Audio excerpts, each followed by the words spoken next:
Junior ডাক্তারদের দেওয়া তথ্য সিবিআইকে দিতেই আজকে সিটিওতে যান কুণাল ঘোষ এবং জুনিয়র ডাক্তারদের দেওয়া তথ্য তিনি সিবিআইয়ের হাতে তুলে দেন। সেই মুহূর্তে ছবি আপনারা দেখতে পাচ্ছেন যখন সিটিওতে পৌঁছন কুণাল ঘোষ।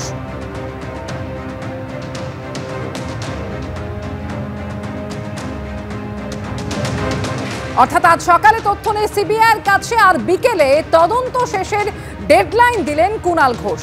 একমাত্র গ্রেফতার করেছে পুলিশ, আর এবার মামলার কিনারা করুক সিবিআই। তদন্তের কিনারায় শুক্রবার পর্যন্ত সিবিআইকে ডেডলাইন দিলেন কুণাল ঘোষ। সিবিআই এখনো কোনো রেজাল্ট দিতে পারেনি, রোববার ক্রসড। একমাত্র গ্রেফতার সেটাও কলকাতা পুলিশ করেছে, রোববারের ডেডলাইন পার হয়ে গেছে।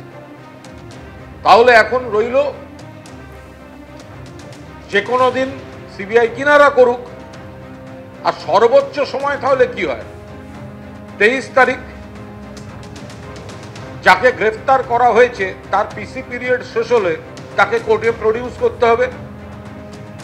কোর্টে প্রডিউস করলে সেখানে তদন্তের রিপোর্ট দিতে হবে। এই দোষী না আর কেউ কেউ আছে, যদি থাকে কারা। এই যে সময়টা সিবিআই পেল, সেটা লিখিতভাবে কেস ডায়েরিতে যেন থাকে এবং তার সঙ্গে রিমান্ড কপিতে যেন সেটা পরিষ্কারভাবে লেখা থাকে। আর সিবিআইকে দেওয়া কুণাল ঘোষের এই ডেডলাইন প্রসঙ্গে সুকান্ত মজুমদার কি বলেন এবারে শোনাব।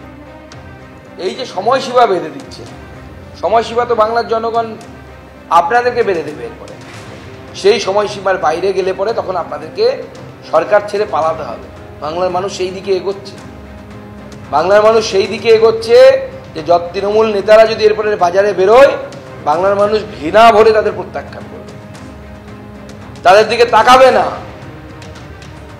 এবং মানুষ জেগে উঠেছে, বাংলার প্রত্যেকটি মানুষ বলছে যে এইবার এই সরকার, এই মমতা বন্দ্যোপাধ্যায়ের সরকার, তার যাওয়ার সময় এসে গেছে, তার বিসর্জনের সময় এসে গেছে। মুখ্যমন্ত্রীকে সিবিআই ডাকলেই সত্য সামনে আসবে, সেই দিনটা আসছে। প্রিন্সিপালকে ডেকেছে, সিপি ভুল স্টেটমেন্ট দিয়েছেন, তাকেও ডাকা উচিত। আরজি করের ঘটনা নিয়ে আক্রমণ করেছেন দিলীপ ঘোষ। সিবিআই যেমন সন্দিগ্ধ যারা দোষী বা যারা তাদেরকে ডাকতে আরম্ভ করেছে, প্রিন্সিপালকে ডেকেছে। আমরাও চেয়েছি যেটা হয়েছে, সিপি প্রথম ভুল স্টেটমেন্ট দিয়ে মানুষকে বিভ্রান্ত করেন, তাকেও ডাকা উচিত। কারণ সুকেন্দ্রবাবু ওই কথা বলেছেন, বাধ্য হয়েছেন তার বিবেকের তাড়নায় বলতে। আমার মনে হয় ডাকতে ডাকতে যখন মুখ্যমন্ত্রীকে ডাকবে তখন সত্য সামনে আসবে, সেই দিনটা আসছে। আপনারা শুনলেন আরজি করের ঘটনা নিয়ে দিলীপ ঘোষ আক্রমণ করে বলছেন সিবিআই মুখ্যমন্ত্রীকে ডাকলেই এবার সব সত্য সামনে আসবে। আর এ নিয়ে ফিরহাদ হাকিম কি বলছেন শোনাবো। এসব ছেদ রাজনীতি, এর কোনো অস্তিত্ব নেই। আমরা সবাই মিলে একসাথে থেকে, হাইকোর্ট এখন সুপ্রিম কোর্ট নিজে শোনবার জন্য স্বতঃপ্রণোদিত কেস করেছে। তো আমাদের আদালতের ওপর বিশ্বাস রাখতে হবে, আর